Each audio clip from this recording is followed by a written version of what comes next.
건강을 저금합니다. 100세 시대 건강쇼!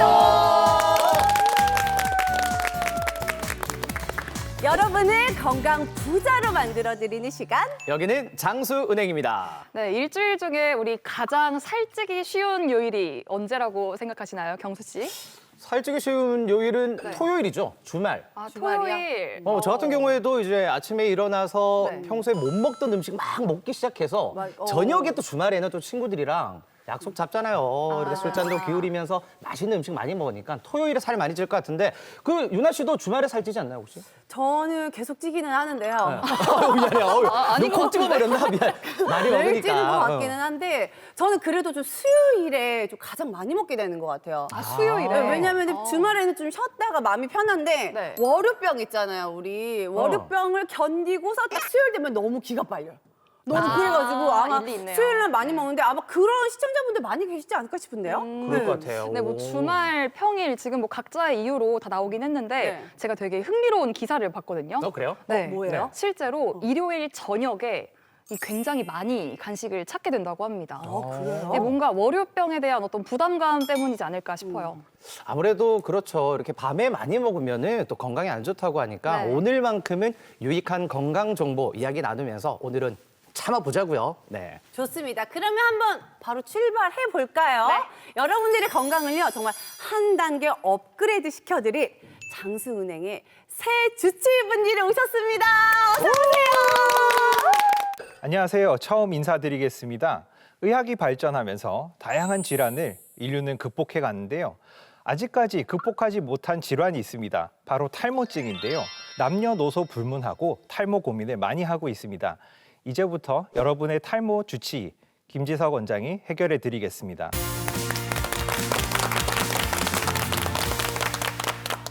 안녕하세요. 흔히 치과는 충치나 잇몸 질환을 치료하거나 임플란트, 보철 치료 등을 하는 곳으로 알고 계신데요. 이런 것만 하는 것은 아닙니다. 음식을 씹거나 입을 벌리고 담을 때 턱에 통증이 있다면 턱관절 질환을 의심할 수 있는데요. 이렇게 턱관절을 포함해서 구강, 얼굴의 질환이나 외상, 기형 등을 치료하는 치과의 분과가 구강외과가 되겠습니다. 자기 치아를 살려드림으로써 건강한 치아에 대한 여러분의 꿈을 이뤄드리는 구강외과 장용욱입니다. 만나서 반갑습니다.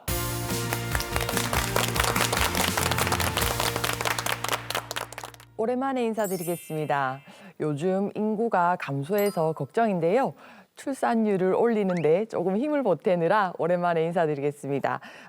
여기저기 아픈데 원인을 못 찾고 계시나요?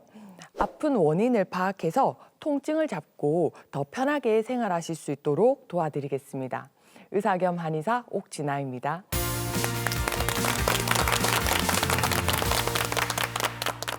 안녕하세요. 저도 1년 만에 인사드리는데요. 그 사이에 결혼도 하고 이사도 하고 지금은 행복한 신혼생활을 보내고 있습니다. 어린 자녀를 키우시는 부모님들은 고민이 많으실 텐데 키성장과 더불어 요즘은 소아비만에 대한 고민도 많으시거든요. 아이들이 살찔 염려 없이 쏙쏙 자랄 수 있게 도와드리겠습니다. 한의사 김태희입니다.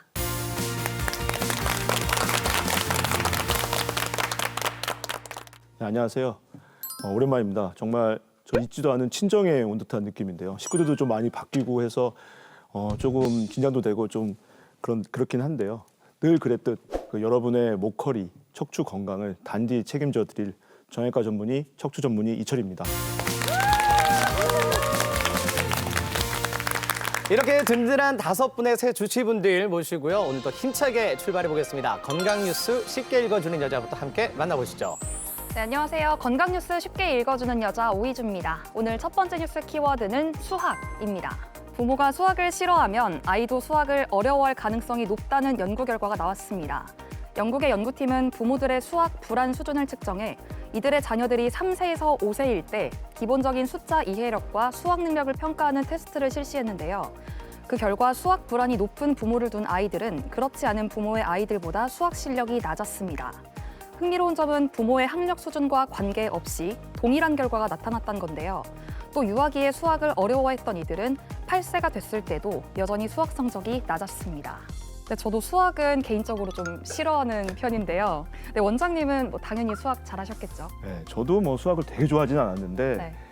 이렇게 잘 생각해 보면 이렇게 수학을 잘했던 기억이 납니다. 근데 이 연구에 보면은 그 부모는 자식의 거울이란 말이 떠오르는데요. 보통 이제 부모들이 자식한테 이렇게 수학 문제 갖고 오잖아요. 그러면은 엄마는 수학 못해. 아빠한테 물어봐. 그러면 아빠는 또 아빠도 못해. 학원에서 물어봐. 이렇게 계속 이렇게 떠밀잖아요. 떠밀고 그럼 아이들은 점점 수학은 정말 어려운 거구나. 그래서 아무래도 피하게 되고 또 회피하게 되면서 잘 싫어하게 되는 성향이 되면서 담을 쌓게 되죠. 잘 생각해 보면 수학은 물론 타고난 능력도 되게 중요하겠지만 연습도 많이 하고 경험도 많이 쌓이게 되면 자연스럽게 늘 수 있다는 것을 반드시 알아야 될 것 같습니다. 네, 두 번째 뉴스 키워드는 농촌입니다. 농촌에 거주하는 노인 여성일수록 척추 건강이 안 좋다는 연구 결과가 나왔습니다. 국내 연구팀이 도시와 농촌에 각각 거주하는 노인 여성의 척추 건강과 근감소증, 노동과 운동의 상관관계를 비교 분석했는데요. 그 결과 농촌 노인은 척추 기능 평가에서 척추 안정화와 연관된 등척성 체간 신전근력이 도시 노인에 비해 작았던 반면 허리 기능장애 점수는 더 높은 것으로 나타났습니다. 농촌에 거주하는 노인 여성은 도시 노인보다 요추 또한 더 많이 굽어 있었으며 운동 참여율은 농촌 노인 여성이 60%로 도시 여성 92%보다 훨씬 낮았습니다. 네, 지역에 따라 질환에도 크게 차이가 있는데 아무래도 농촌은 이 농사일 때문에 그런 건가요? 네, 맞습니다. 원래 예전부터도 있던 그런 연구 결과인데요.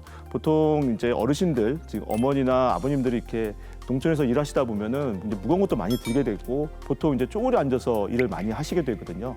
아무래도 쪼그려 앉아서 일하시다 보면 이 허리 근육 자체에 펴는 근육이 있거든요. 이 근육이 이완된 상태로 계속 유지가 되거나 혹은 이제 쪼그려 앉아서 일하는 자세가 무릎에도 당연히 안 좋고요. 또 척추에도 관절이나 인대 같은 게 퇴행성 변화가 많이 생기면서 협착증 같은 것이 생길 수가 있거든요. 따라서 무릎이나 척추가 다 안 좋아지면서 점점점 더 안 좋아지게 되는데 거기다가 이렇게 일하시는 그 어머니 아버님들이 보통 보면은 워낙 참을성들이 좀 많으세요. 그러다 보니까 병원도 잘 안 갔고 치료도 좀 잘 안 받다 보니까 더 심해지지 않나 싶습니다. 네, 그럼 이 농촌에 계신 노인분들께 좀 당부하고 싶은 그런 말씀이 있다면요? 저는 좀 일을 좀 줄였으면 좋겠는데 어머니 아버님들은 이거라도 해야 또 인생에 또 재미가 또 있으시잖아요. 또 그리고 일을 아예 안 할 수는 없으니까 가급적이면은 무릎이나 혹은 허리 이렇게 문제가 있는 경우에 가까운 이제 척추 관절 전문 병원을 방문하셔서 정확하게 진단을 받고 또 치료를 받으시면서 되도록이면 좀 있는 관절들 척추 관절들 다 좀 아껴 쓰셨으면 하는 그런 바람이 있습니다. 네, 지금까지 건강 뉴스 쉽게 읽어주는 여자 오희주 그리고 이철이었습니다.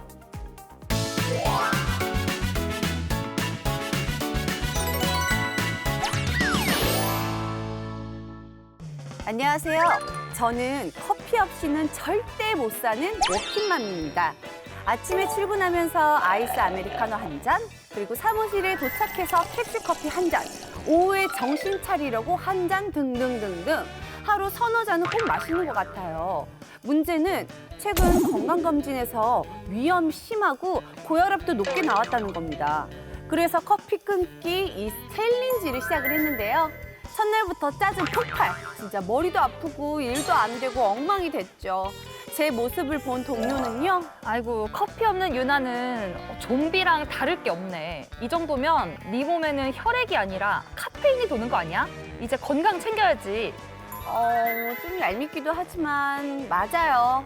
하지만 커피를 마셔야 살 것 같고 피가 도는 기분이거든요. 백장수, 커피 하루에 몇 잔 정도가 적당한가요? 봄이 와서 그런지 자꾸 졸음이 몰려오는데 지금도 잠이 오는 것 같아. 이럴 때 나를 살리는 마법 같은 존재가 있습니다. 바로 커피! 원장님들은 커피 좋아하시나요? 하루에 몇 잔 정도 드시는지 우리 옥진아 원장님? 예, 저는 하루에 커피 한 잔을 하루 종일 마시는데요. 하루 종일요?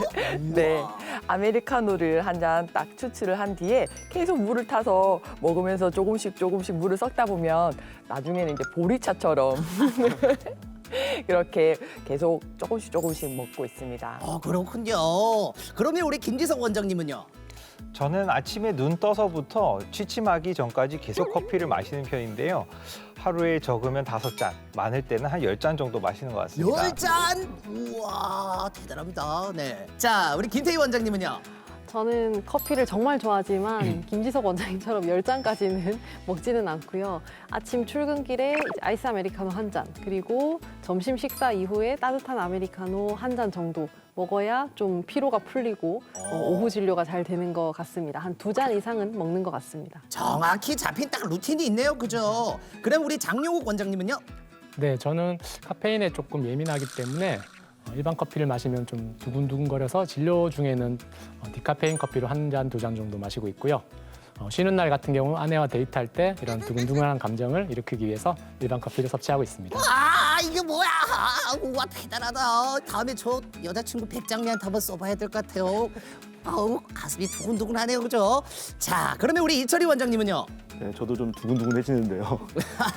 예전에 그 학교 다닐 때는 이제 시간은 없고 공부는 해야 되고 잠은 오니까 막 커피를 이만큼 싸놓고 먹었던 기억이 나는데 요즘은 그렇게까지는 안 먹는데요. 보통 아침에 먹고 또 점심에 먹고 또 점심에 먹고도 또 이제 수술 전에 때 좀 졸리게 되면 진짜 저는 달달하게 이렇게 믹스커피 같은 거 있잖아요. 그렇죠. 뭐 그런 거 먹고 또 저녁 때도 뭐 사람 만나고 뭐 한 잔씩 먹다 보면 하루에 한 3-4잔은 뭐 쉽게 먹는 것 같습니다. 야, 원장님들 조금씩 커피는 다 드시긴 하네요, 그죠?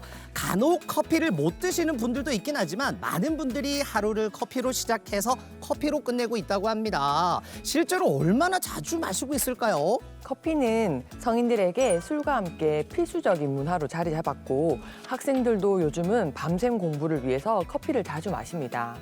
한국은 성인 1인당 커피 소비량이 하루 한 잔 이상 넘어서고 있는데요. 세계에서 2번째로 커피 소비량이 많습니다. 커피 맛이 좋아서 마시는 분들도 있겠지만 때로는 졸음을 쫓고 집중력을 높이기 위해서 마시기도 합니다. 하지만 커피가 미치는 영향은 개인마다 좀 다른데 어떤 사람은 커피를 많이 마셔도 잠을 잘 자는 반면 어떤 사람은 한 모금만 마셔도 잠을 못 자는 경우가 있습니다. 이는 카페인 민감성 유전자 차이 때문인데요. 어떤 분은 카페인이 빠르게 분해돼서 몸에 미치는 영향이 적고 또 다른 분은 천천히 분해돼서 오래 지속되기 때문에 그렇습니다. 그럼 커피가 우리 건강에 어떤 영향을 미칠까요? 이 건강에 도움이 된다는 의견도 있고 또 건강에 안 좋다는 의견도 많던데 먼저 긍정적인 효과는 뭐가 있을까요? 적당량의 커피 섭취는 관상동맥 질환 그리고 제2형 당뇨병 질환의 발병을 줄여준다는 연구 결과가 있습니다. 또한 커피에 들어있는 항산화 물질은 간세포를 보호해서 간질환 위험도를 줄여준다고도 나와 있는데요. 카페인은 신진대사 그리고 지방세포의 산화를 도와주기 때문에 다이어트에도 긍정적인 효과가 있는데요.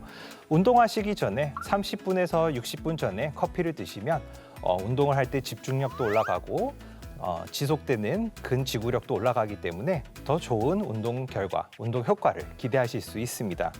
실제로 많은 운동선수들이 시합하기 전에 경기력을 올리기 위해서 카페인을 섭취하는 경우도 많습니다. 마지막으로는 여러분들 행복 호르몬이라고 아시죠? 세로토닌이라는 호르몬을 촉진하는 효과도 있기 때문에 커피를 드시면 기분도 좋아지고 더욱 힘찬 하루를 시작하실 수 있게 되는 것입니다. 맞아요. 이 백장수도 커피 마시면 기분이 굉장히 좋아지더라고요. 그런데 커피에 대해 부정적인 말들이 나오는 건 우리가 잘못된 방법으로 커피를 마셔서 그런 건 아닐까요?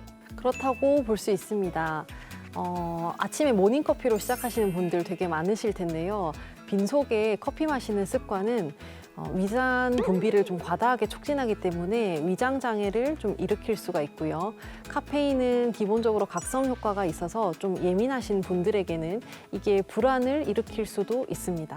그리고 하루에 아무리 많이 마시거나 아니면 밤 늦게 마셔도 끄떡없다는 분들이 계신데 이는 수면 중에서도 깊은 잠은 조금 줄이고 옅은 잠이 늘어나면서 결국 수면의 질이 떨어지게 됩니다. 그리고 커피의 카페스톨이라는 성분은 커피의 풍미를 더욱더 풍부하게 하지만 콜레스테롤 수치를 조금 높이기 때문에 너무 과다하게 많이 마시게 되면은 심장병의 위험이 있을 수가 있고요. 카페인은 혈압을 높이는 기전이 작용을 합니다. 커피를 마시고 싶지만 이 카페인이 걱정될 때 흔히 디카페인 커피를 선택하는데 이건 마음 놓고 마셔도 될까요? 네, 디카페인 커피는 일반 커피보다 카페인 함량이 낮기 때문에 불면증 환자나 카페인 섭취를 주의해야 하는 임산부도 부담 없이 즐길 수 있습니다. 또한 산도가 낮기 때문에 치아에 대한 손상도 더 적게 일으킵니다. 하지만 디카페인 커피에도 여전히 소량의 카페인이 남아있기 때문에 너무 많이 마시는 것은 좋지 않습니다. 디카페인 커피에 주로 쓰이는 콩 역시 체내 지방산을 많이 만들기 때문에 콜레스테롤 수치를 높일 수 있습니다. 미국 식품의약청 FDA는 안전한 수준이라고 하지만 디카페인 공정에서 발생하는 일부 화학 잔여물이 건강에 영향을 미칠 수 있겠습니다. 그래도 커피는 절대 포기 못해. 이 커피 한잔 하는 낙으로 출근해서 하루를 버티는 분들도 많은데 좀 더 건강하게 마실 수 있는 방법은 없을까요?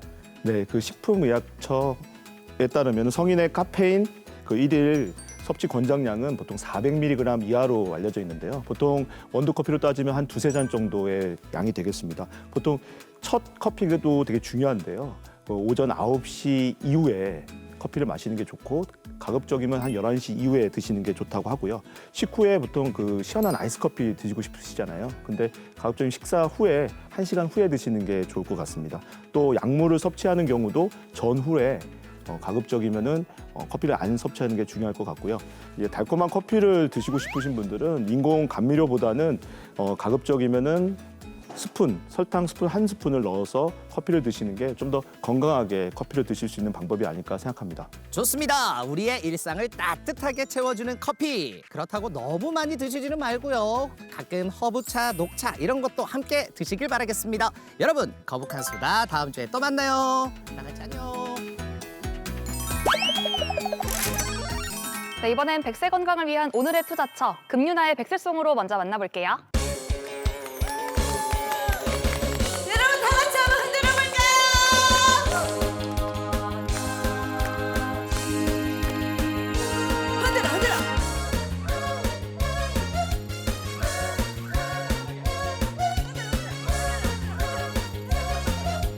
건강이 하나 치료 학창 시절엔 놀림당했던 비만 이제 살 빼는 한약 치료 살살 비만이 여든 가기 전에 소화 비만 이제는 한약 치료 건강히 건강히 건강히 다이어트 하면서 성조 숙주 다행히 막았고 건강히 건강히 건강히 한약 치료하면서 보기 좋게 살을 뺐어요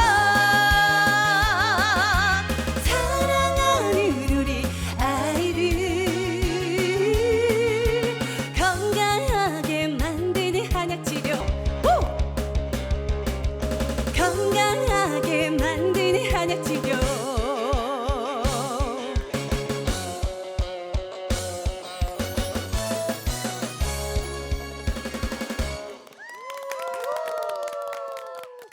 네, 오늘의 투자처 3살 비만 여든까지 간다. 소화비만 한방 치료법에 대해 알아봅니다. 오늘의 주치 바로 모셔보겠습니다. 김태희 원장님입니다.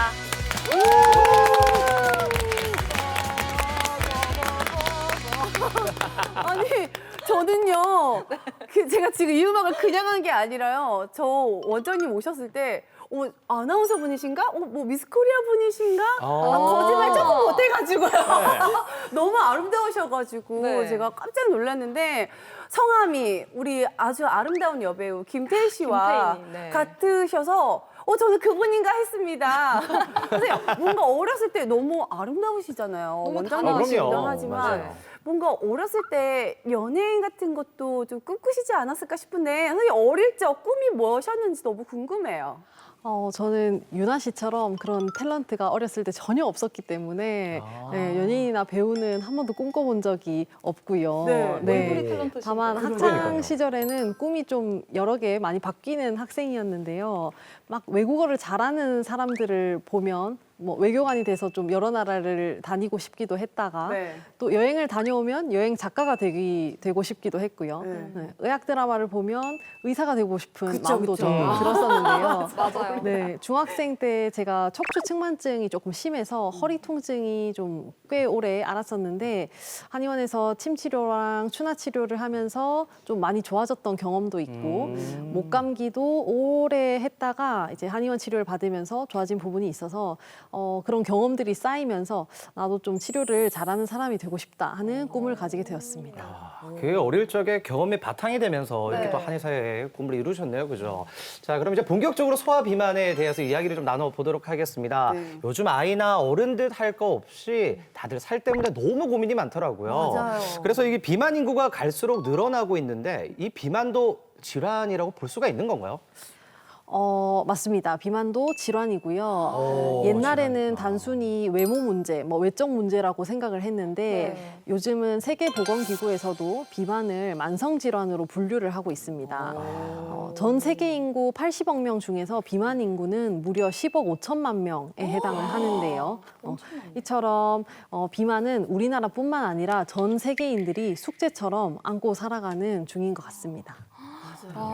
그래서 저는 개인적으로 아이들은 막 마냥 삐쩍 마르기만 한 것보다 조금은 좀 살집 있고 통통한 게 더 귀여워 보이더라고요. 귀엽다, 통통해 맞아요. 귀엽지. 너무 귀엽죠. 맞아요. 그런데 이 통통과 뚱뚱의 기준이 조금 애매한데 소화비만의 어떤 정확한 기준이 따로 있을까요? 소화비만에 대한 기준은 좀 연령층 따라 다른 것 같은데요. 네. 아이들 돌 사진 보면 왜 볼도 빵빵하고 팔다리도 통통하고 좀 귀엽잖아요. 네. 아이들은 살집이 있는 것도 좀 귀여운데 소화비만은 좀 다른 문제라고 생각을 합니다. 보통 생후 1년이 되면 체지방률이 25에서 26%까지 쭉 증가하는데 그 이후에는 키가 체중에 비해서 상대적으로 더 빠르게 자라면서 정상 체형으로 변해갑니다. 그 이후에 3세 전후로는 이제 어른들과 식사하는 음식의 종류나 이런 식습관들이 생기게 되면서 6세 이후에는 다시 체중이 더 빠르게 증가하는데요. 그 연령에 따라서 또래 아이들이랑 비교를 해서 체중 등수가 85%에서 94%는 과체중, 95% 이상일 때는 비만으로 진단을 합니다. 여아와 남아는 또 기준이 살짝 다른데요. 네. 남아는 체지방률이 25% 이상일 때, 여아는 체지방률이 30% 이상일 때 비만이라고 진단을 합니다. 사실 이 비만이 좀 이슈적인 부분이긴 하지만 저는 좀 그렇게 생각하거든요. 아이들은 계속 성장을 하면서 많이 바뀌잖아요. 그래서 좀 놔두면 어떻게 좀 잘 크지 않을까, 뭐 키로 가든가 뭐 어떻게 좀 살도 쭉 빠지든가 하지 않을까 싶은데 이거를 아이들 비만에 꼭 치료를 해야 될까요? 좋은 질문인데요. 그대로 놔두게 되면 그대로 살이 안 빠집니다. 똑같이 가게 되고요. 네. 소아비만과 성인비만은 연관성이 좀 깊은데 4세에서 11세까지의 소아비만은 성인비만으로 이행되기가 굉장히 쉽습니다. 그렇게 되면 아이들이 사실 다이어트를 평생의 숙제처럼 안고 가야 되는 경우가 많이 생기고요. 소아비만과 성인비만은 유형이 조금 다르게 되는데 성인비만은 지방세포의 크기가 커지는 비대형 비만이라면 네. 소아비만은 지방세포의 수가 늘어나는 증식형 비만이거든요. 그래서 한번 늘어난 이 지방세포의 개수는 다시 줄기가 쉽지 않기 때문에 사실 소아비만 치료를 할 때는 좀 조기에 개입해서 식습관이나 운동 습관을 교육시켜주는 것이 훨씬 더 유리합니다. 애초에 개념 자체가 다른 거였어요. 그러니까요. 귀엽다 이렇게 방치했다가 나중에 커서 또 이렇게 될 수 있으니까. 고생하게 그죠? 되는 그러니까요. 네. 소아비만이 성인 비만보다 더 위험하다고 하던데 구체적으로 어떤 이유 때문에 그렇습니까? 성인 비만도 물론 위험하긴 한데요. 소아 비만은 위험도가 더 배 이상이라고 생각하시면 될 것 같습니다. 보통 비만은 대사 질환을 같이 얘기를 하는데요. 예를 들어 이제 흔히 아시는 뭐 고혈압, 뭐 지방간, 당뇨병과 같은 대사 질환을 어린 나이 때부터 가지게 되면 그 기간 동안 사실 위험도가 복리로 증가하게 된다고 생각하시면 됩니다. 10대에 걸리는 당뇨병과 5, 60대에 걸리는 당뇨병은 위험도가 굉장히 다르다고 볼 수 있습니다. 그리고 비만은 만성 염증에 해당하는데 아이들은 염증성 질환에 노출이 좀 많이 되거든요. 예를 들면 뭐 비염, 장염 이런 이제 계절성이 있는 질환들에 노출이 자주 되게 되면 면역력도 조금 떨어지고 성장에도 방해를 받게 됩니다. 그리고 비만한 친구들은 성장판에도 부담을 조금 받기 때문에 키 성장에도 방해 요소로 작용이 되고요. 무엇보다도 요즘 아이들의 자존감 문제를 빼놓을 수 없는데요. 아이들이 좀 심리적으로 뚱뚱하다고 좀 위축이 되거나 학교 생활에서 좀 따돌림을 당하거나 하는 그런 기억들이 있으면 나중에 커서 사회생활 할 때도 문제가 되는 요인으로 생각될 수 있습니다. 그럼 말씀해 주셨던 부분 외에 또 하나 중요한 문제가 있다고 들었던 것 같은데 어떤 부분이 있을까요? 맞습니다. 소아비만은 성조숙증과 때려야 뗄 수 없는 관계인데요. 성조숙증은 많이 들어보셨겠지만 사춘기가 정상 나이보다 좀 일찍 발현되는 것을 얘기합니다. 여아는 만 8세 이전에 유방이 발달하거나 남아는 만 9세 이전에 고환이 발달하게 되는 상태를 얘기를 하는데요. 렙틴이라는 호르몬으로 설명을 할 수 있겠습니다. 보통 렙틴은 지방세포에서 많이 나오는데요. 렙틴의 역할은 이 체지방을 분해하거나 아니면 대사 활성도를 높여서 살을 뺄 수 있게 하는 호르몬입니다. 비만한 친구들은 렙틴 호르몬이 많이 나오게 되는데 이 렙틴 호르몬이 많이 나오면 우리 몸에서 시상하부 핵이라는 곳을 계속 자극합니다. 거기는 성장을 조금 촉진시키는 GnRH라는 뉴런이 있는 곳인데요. 얘가 계속해서 자극을 받게 되면 성장이 조기에 이루어지면서 성장판의 연골 세포들도 좀 빨리 분화되고 사춘기가 조기에 유발될 수 있는 문제점이 있습니다. 그렇군요. 이 소아비만이랑 관련한 속설들도 좀 여러 개 있잖아요. 뭐 대표적으로는 어릴 때 할머니도 저한테 정말 많이 말씀을 하셨던 건데 어릴 때 쪘던 살은 다 키로 가니까 엄마한테 그냥 막 많이 먹게 놔둬라. 이런 속설들 정말 많이 들었거든요. 저도 그래서 많이 먹었거든요. 저도 많이 먹었거든요. 아이고 그 냅둬라 다 키로 어차피 간다 다 키로 이러거든요. 간다 하셨는데 맞아. 이거 팩트인가요? 정답은 X입니다. X였어요? 팩트가 아닙니다. 저희는 그냥 운이 좋아서 키가 큰 거네요. 그렇네요. 유전에 감사. 키가 크셔서 충분히 그럴 수도 있는데요. 사실 우리가 아이들이 0세부터 20세까지 쭉 성장하는 성장 구간에 이제 많이 크는 시기도 있고 적게 크는 시기도 있는데 처음 태어나서 한 4살까지는 체중이 키가 좀 더 빠르게 자랍니다. 그러다가 이후에 사춘기 전에 뭐 초등학교 저학년 때도 체지방이 쭉쭉쭉 증가를 하다가 사춘기가 오면 체중에 비해 키가 상대적으로 쑥 자라거든요. 그게 마치 살이 쭉 찌다가 다 키로 가는 모습으로 볼 수 있는데 그 현상을 보고 그런 속담이 나왔다고 생각을 하고요. 저는 개인적으로 이 속담을 어릴 때 찐 살은 다 큰 내가 빼야 된다로 고치는 게 좋다고 생각합니다. 내가 빼야 한다. 네, 결국 내가 빼야 한다. 저도 딸 둔 아빠인데요. 맞아요. 다 큰 애들도 아닌데 이 한창 클 나이에 좀 많이 먹어라 하고 싶은데 다이어트 해도 되는 건가요? 좀 걱정이 좀 되는데요. 그러니까요. 맞습니다. 네, 아이들의 다이어트는 마구잡이로 막 성인처럼 체중 숫자를 보면서 뺄 거는 아니고 오히려 이제 건강한 환경을 만들어주고 건강한 습관을 형성해주는 거에 초점을 좀 맞추는 게 좋겠습니다. 그래서 체중 감소보다는 사실 체지방 감소에 조금 더 초점을 맞추는 편이고요. 우리 다 큰 성인들이랑은 다르게 아이들은 균형 잡힌 식단이나 아니면 충분한 운동, 움직임만 만들어줘도 생각보다 잘 빠지는 경우가 많습니다. 오, 다행이네요. 그러니까요. 100세 시대에 건강하게 장수하기 위해서는 이 첫 단추부터 잘 깨매야겠죠. 소아비만 어떻게 하면 잡을 수 있을지 영상으로 준비했습니다. 화면을 함께 만나보시죠. 하고 싶은 것도 먹고 싶은 것도 많은 아이들. 하지만 무거운 몸이 아이들의 밝은 미래를 가로막을 수도 있습니다. 단우는 건강한 성장과 체중 관리를 위해 한의원을 찾았는데요. 체중이 좀 많고 키가 잘 안 크는 것 같아서 저번에 목 치료했을 때 잘 나와서 한 번 더 왔었는데 약 계속 먹다 보니까 좀 더 많이 큰 것 같아요. 친구들이랑 밖에서 항상 저녁 되면 많이 놀았는데 그때 놀고 난 다음에 편의점에서 음료수를 많이 사 먹어서 좀 더 많이 살이 찐 것 같아요. 아이들의 비만율이 빠르게 증가하고 있습니다. 이대로 두면 성인 비만의 출발점이 될 수 있어 해결해야 합니다. 요즘에는 달달한 음료수 막 많이 먹진 않아요? 저번에 비해서 살짝 줄이려고 노력하고 있어요. 줄이려고 노력하고 있어요. 좋아요. 그리고 최근에 코 막히거나 코 불편한 거는 거의 없죠. 코는 별로 안 막혀요. 제일 최근에 우리 새학기 시작하고 나서는 두통 있었던 날 있어요?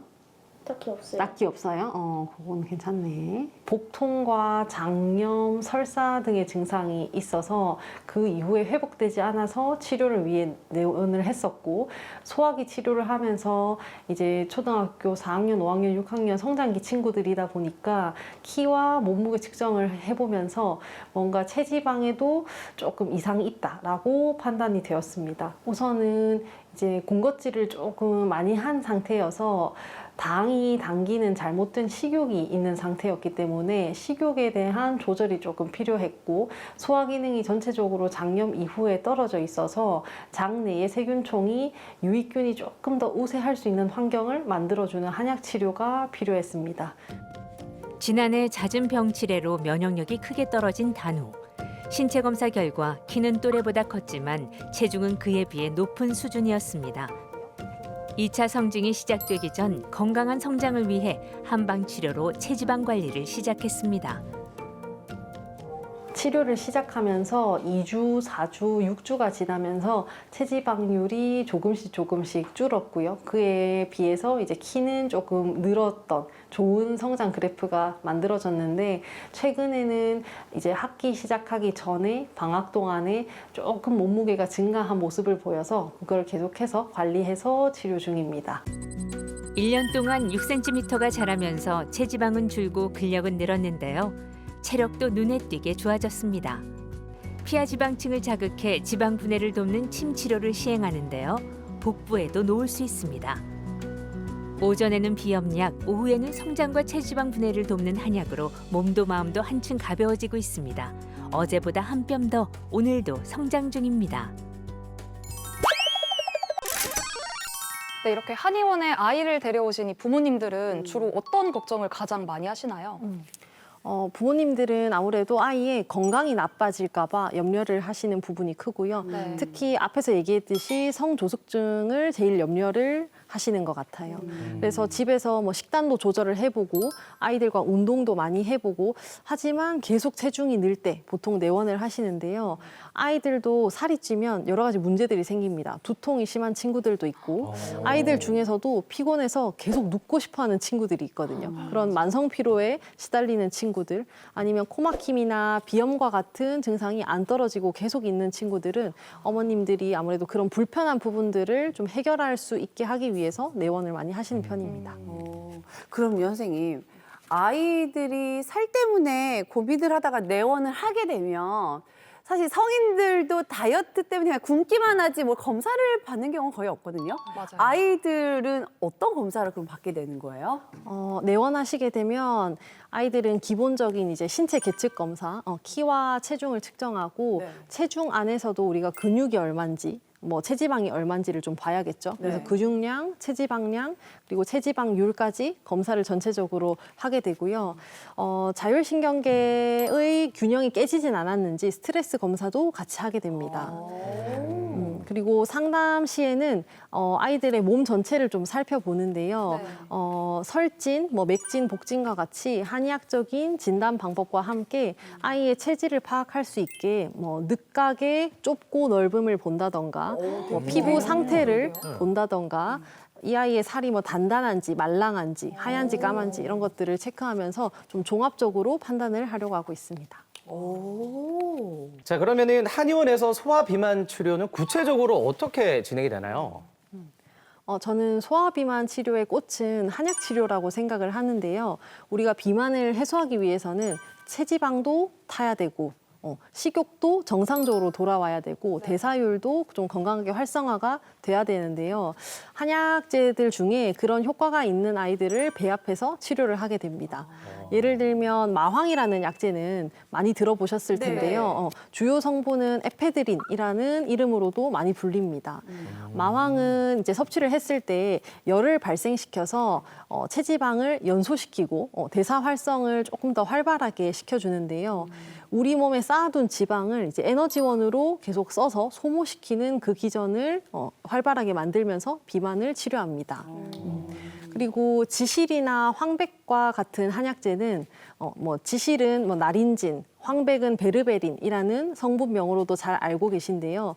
우리가 당을 땡길 때 있죠. 이건 사실 이제 내가 피로할 때 너무 많은 당을 써서 땡기는 것도 있지만 안 좋은 거 먹고 싶을 때, 좀 너무 달달한 거 먹고 싶을 때는 나도 모르게 좀 안 좋은 당들이 땡기는데요.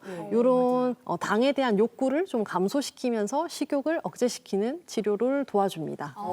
그런 치료 참 좋다, 그죠? 그리고 석고라는 광물성 약재도 있는데 성질이 되게 차거든요. 그래서 위열이 있는 소아들에게도 많이 쓰는 약재 중에 하나입니다. 저 중학교, 고등학교 때도 정말 실제로 반에 이 한약을 먹으면서 다이어트를 했던 친구들이 몇 명 있었거든요.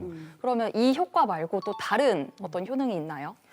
맞습니다. 이게 성인과 다르게 소아들은 사실 학습량이 점점점 10대 이후부터 20대 전까지 계속 많아지잖아요. 그래서 학업 스트레스로 인한 비만 치료에도 좀 도움이 됩니다. 우리가 학업 스트레스를 많이 받는 친구들은 보면 이제 폭식을 하거나 한 번에 아니면 너무 늦은 시간에 먹게 되거나 중간에 잘 못 챙겨 먹는 경우가 많아서 식사가 되게 불규칙적으로 변하는 경우가 많거든요. 그리고 스트레스를 이제 먹을 걸로 해소하는 친구들한테는 산조인이나 감초라는 약재를 써서 좀 심신을 좀 안정시키고 그리고 스트레스로 인해서 혈당이 조절이 안 되는 것들을 좀 잡아주는 역할을 합니다. 그래서 한약 치료는 사실 몸이 당에 덜 의존할 수 있는 환경을 좀 만들면서 전반적인 대사 균형도 맞춰줄 수 있는 치료입니다.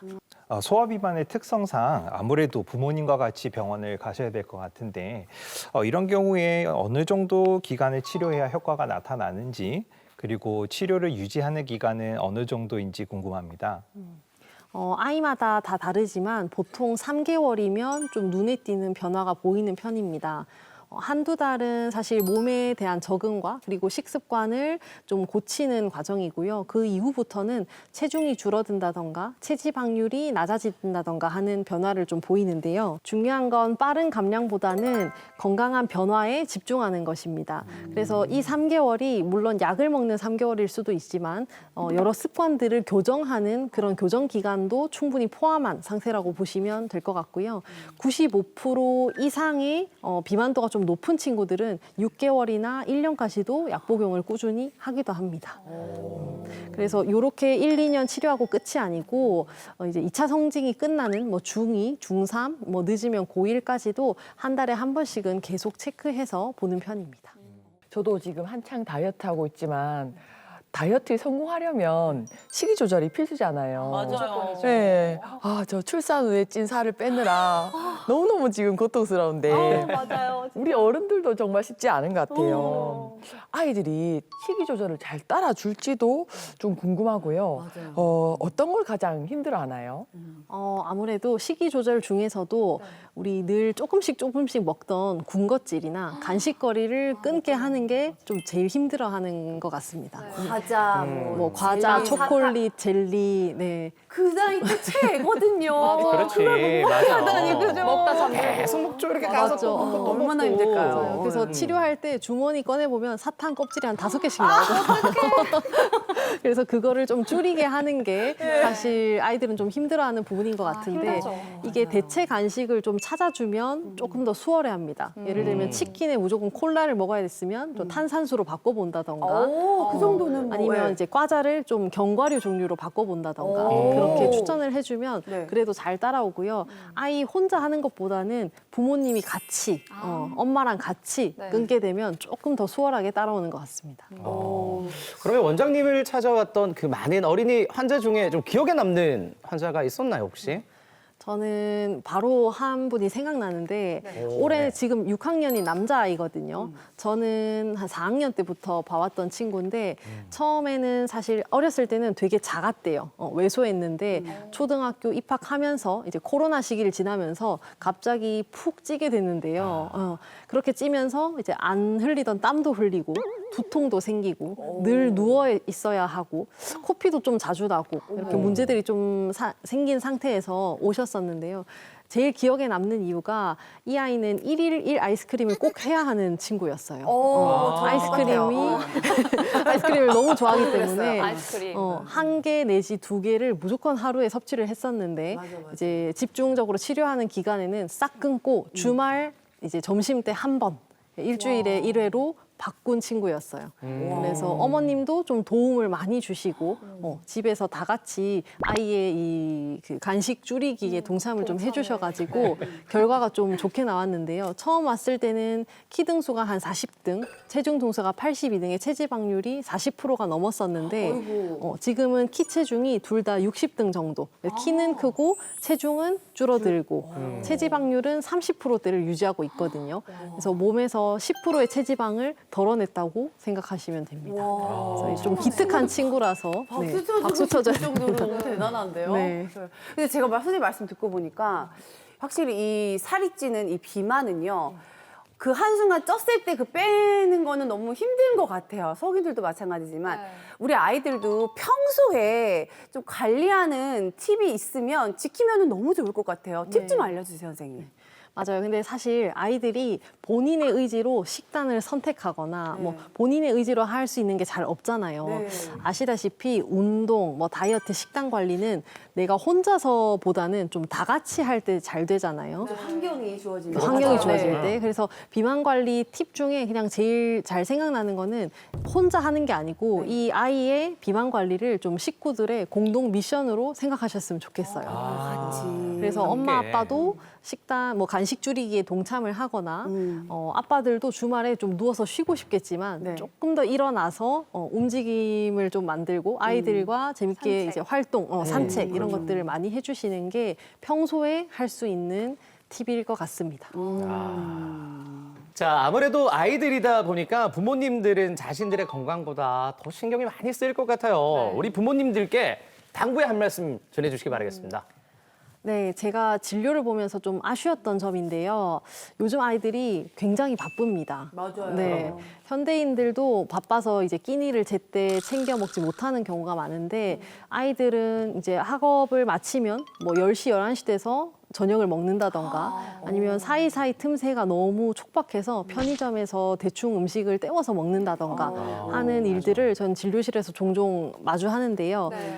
진료를 할 때 제가 개입해서 할 수 있는 부분과 아닌 부분이 있는데 이런 부분들은 사실 이제 진료할 때 개입이 조금 어렵습니다. 그래서 요 0세에서 20세까지의 성장 환경 그리고 내가 뭘 먹는지에 따라서 우리 오늘 100세 시대잖아요. 남은 80년을 결정한다고 생각을 하거든요. 그래서 이 시기는 우리가 다시 돌아갈 수도 없고 되돌릴 수도 없는 시기라서 물론 우선순위들이 여러 가지가 많지만 아이들의 식생활이나 요 식사 패턴들을 조금 더 1순위로 두시고 생각해 주시고 하면 좀 더 나은 환경이 될 것 같습니다. 네, 지금까지 우리 아이들 비만을 잡고 더 쑥쑥 클 수 있게 도와드리는 김태희 원장님과 함께했습니다.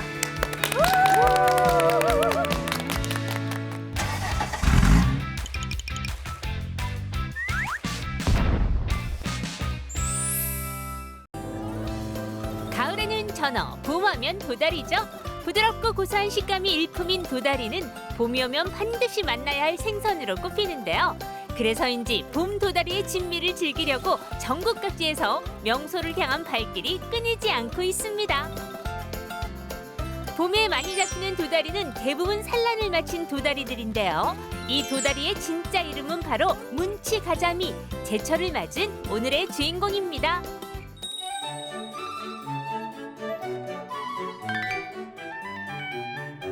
한의학에서 도다리는 맛이 달고 성질이 따뜻하며 기혈을 보충하고 위장을 튼튼하게 한다고 기록되어 있습니다. 소화기 기능을 강화하고 기력을 보충하는 대표적인 어류로 알려져 있죠. 도다리는 위장을 따뜻하게 하고 소화를 돕는 효과가 있습니다. 한방에서는 위가 냉하고 소화가 잘 안 되는 사람, 이 비위가 허한하다고 하는 분들에게 많이 활용하게 됩니다. 봄 도다리는 산란 후 살이 다시 차오르는 시기라 횟감보다 국거리로 제격인 사실 알고 계셨나요? 오늘은 국물이 진한 도다리 쑥국의 맛을 함께 느껴보시죠. 도다리 쑥국을 끓이는 재료로는 도다리 그리고 쑥이 필요하고요. 기호에 따라 매운 청양고추를 준비하셔도 좋고요. 저는 홍고추, 양파, 무, 대파, 팽이버섯을 준비했습니다. 내장을 제거한 멸치, 다시마, 냉장고 속에 짜투리 채소로 육수를 끓여보겠습니다.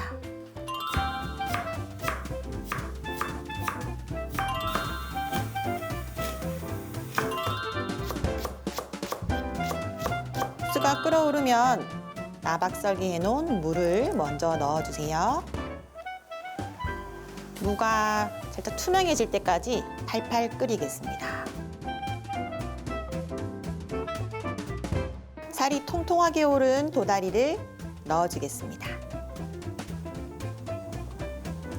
맛있는 국물을 낼 수 있는 비법은 도다리의 내장과 아가미 그리고 비늘, 지느러미까지 깨끗하게 말끔히 정리해 주셔야 국물이 맑고 비린내가 나지 않습니다.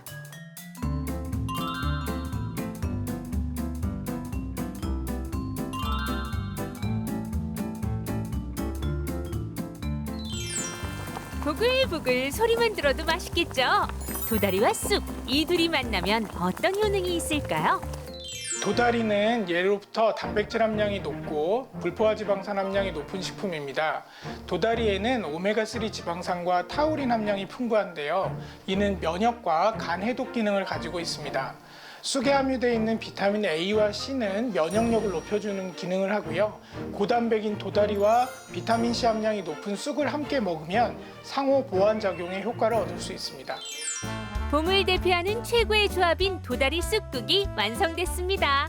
부드러운 도다리살이 입안에서 사르르 녹고 진한 쑥향이 국물에 녹아들어 향긋한 풍미를 자랑하는데요. 몸과 마음에 생기를 불어넣어줄 도다리. 여러분 꼭 한번 맛보이소.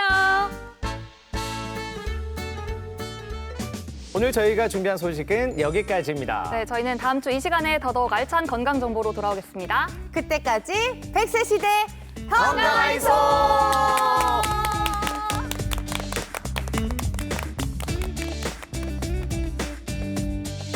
프로그램에 참여하신 분들께는 국내산 숯불 민물장어 전문점 장덕장어에서 식사권을, 동화 속 힐링카페 올드머그에서 상품권을, 근육이 미래다 크로노스짐에서 선글라스를 드립니다.